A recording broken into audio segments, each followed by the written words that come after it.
After 4 straight wins, it is redundant to say that Orlando City is clicking in the 2018 Major League Soccer season. Some of the team's most important players, such as Dom Dwyer, Sacha Kljestan, and Yoshimar Yotún, are performing at a very high level and playing prominent roles in the Lions' recent success, but one of most hyped off-season acquisitions is yet to find his best game. Yes, we are talking about Justin Meram. Acquired from Columbus Crew SC in exchange for over $1 million in allocation money, the 29-year-old winger hasn't yet impacted Orlando City in the way most were expecting. After 7 matches, he's recorded only 3 assists and is far removed from the career year he had for the Crew in 2017, when he had 14 goals and 8 assists while leading the team to the Eastern Conference Finals. When the 2018 season kicked off, Meram was one of the few Orlando City stars available for selection. It looked like he was struggling to connect with his teammates at times during the first 3 matches, but some improvement was expected when players like Dwyer and Kljestan returned to help the team.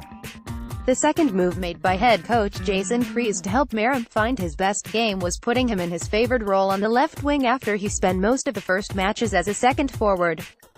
The Iraqi international didn't take off and ended up benched the last 2 weeks, combining for only 56 minutes on the field against the Philadelphia Union and the San Jose Earthquakes, respectively. The team is in the midst of a 4-match winning streak now, but is benching Meram the best solution? A first look at some of Meram's stats over his early matches with Orlando City suggests he's not struggling with the team's system.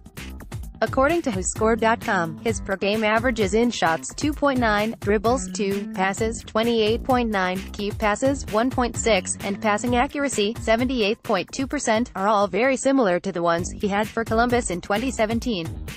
The issue with him right now is the pressure to do well. Meram knows he's rightfully expected to be a star on this team, and the fact that he's not performing at the level he is supposed to is getting into his mind. Justin is a competitor, Kreis said after Saturday's match when the winger recorded an assist but missed a penalty kick. He comes here wanting so desperately to do well, and he's a proud person. He has had a lot of success in the past. Then, of course, he has some anxiety about wanting to do well and wanting to do well now. The solution to the problem is well known within the club. Whenever Meram manages to play a good match and score a goal, his confidence will be back, and the player the league used to see in Ohio in the last few seasons will return. Justin's a threat whether it's scoring goals or setting up goals, Dwyer said post-match.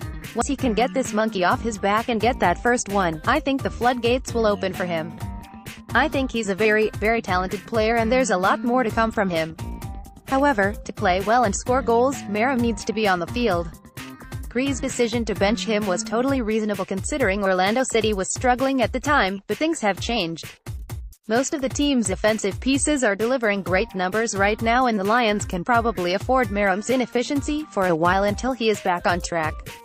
While the fact that the Lions have scored 5 total goals in their last 2 matches with Stefano Pinho playing on the left in the attacking midfield next to Kljestan and Chris Mueller is currently working against him, if Meram has limited time to prove himself, odds are the pressure to do well will continue to negatively impact his game. For a player with his skill set, the effort should be worth it.